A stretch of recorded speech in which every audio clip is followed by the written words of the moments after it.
BookTube, it's Louise, the big-haired bookworm. Lovely to see you. How are you? Well, it's the end of June here in Cambridge, and we've had the referendum, and it's raining, and all the stuff. Now, this isn't a political place for me. This is my happy place, and so I'm not a conspiracy theorist. I'm you know, we've got one of those in the family. You don't need two, otherwise it's newspaper against the windows and, you know, foil tin hats and stocking up on canned goods and that kind of thing. So I'm not going to go down that road. I'm not going to. But sometimes when you're watching the news at the moment, it does feel a little bit like the end of days in this country, especially where you considered how Cambridge voted as an area, how this whole area I live in voted. So it is trying times, and so I have done what I normally do at these kind of times, and I have turned to books to give me some sort of sunshine in this life, and I now share these books with you. So these new books that I have bought, they're new to me, they're not brand new books, that I have bought in the last week or two.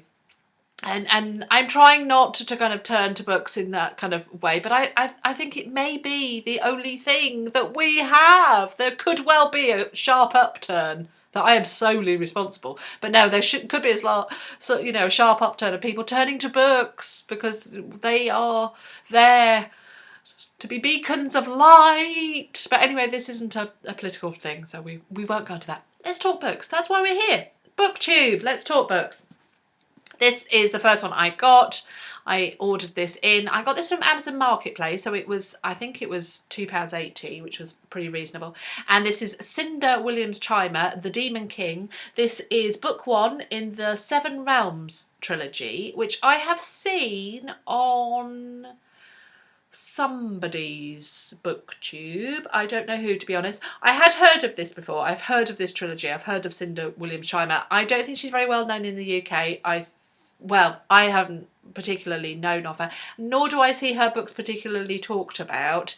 They're a fantasy series. I really don't know much more than that. She's got a brand new book out called Flamecaster, which looks lovely, and it's very much set in this world, and you should have read this trilogy before you go into that one. And I thought, no, that's good. I'm really enjoying my fantasy trilogies and my fantasy books at the moment, and I saw this one. I could pick this one up really cheaply. You seem to be able to pick this trilogy up quite cheaply if you can find it, so I thought I'd give that a go because it was good and reasonable, and it doesn't look too heavy. I don't know an awful lot about it. I suspect it might have a Demon King involved. Just guessing. But it should be good, and I'll let you know what I think about that when I turn to that. Benedict and I had a little wander in the Waterstones. He ended up using birthday money to buy some Minecraft Lego, for the boys obsessed, and I treated myself to this. I had no excuse. I had no birthday money or anything. I had a bad case of the wants. And I got The Natural History of Dragons, a memoir by Lady Trent, which is actually by Marie Brennan. This is the first book in the memoirs of Lady Trent. She is a scientist, a Victoriana scientist. It's set in a faux Victorian period where women were not scientists. And it was those eccentric women that broke out from societal constraints and went and studied like a man, and this is an interesting idea. Natural History of Dragons. I have been so tempted by this book, if nothing else, because it's got dragons in, and look at that cover. It feels lovely as well. It's one of those really nice feely books, and after I bought it I was sat there fondling it because I knew that would make me feel good. So yes, A Natural History of Dragons. I have already read it. I will let you know what I thought. Then I went, it was Independent Booksellers Week, Independent Bookshop Week last week, so I went to an independent bookshop. I went to David's in Letchworth Garden City, and I really like it there for their used books. They have a big used book section, fiction and non-fiction. I don't think their actual new book sections are that great. That's just how I feel. But their used section and their children's section are brilliant, absolutely superb. And I found these three in the used book section on the floor, ready to be shelved. They hadn't even made it to the shelf, and I nabbed them. And they are the Grisha trilogy by Leigh Bardugo. So the Grisha trilogy is Shadow and Bone, Siege and Storm, and Ruin and Rising. And I was so thrilled because A, I got them all with the same jackets, and I got them all, they were £2.50 each, which is £7.50. I can do maths altogether, and I was so pleased. I was so pleased. I was looking to pick these up, a fantasy, YA fantasy range. People, you know, people talk about Sarah J. Maas, and then they talk about Leigh Bardugo, and they talk about Brandon Sanderson, and I like Brandon Sanderson's. I've only read one of his, but I liked it. I love Sarah J. Maas. So I always had this on my radar, and then when I saw all three of them there, again, I've not read the back deliberately because I wanted to, I know it's a YA fantasy trilogy, and I'm going to give it a go. I'm going to save them for a holiday period later in the year so that I can take all three of them and I can read them all in one go. So yeah, I'm really pleased with that. Really pleased. The first one is Shadow and Bone, so what a bargain. I've only got two others, that's it. These two were both recommended on Bookriot, and I went to the interwebs and I found them a bit cheaper. And first one is Robbie McKinley's Sunshine, and this was, do you like paranormal romance? And I was like, well, I do quite like paranormal romance, especially after reading all those children's books at the beginning of June. I have felt in the mood for more adult content.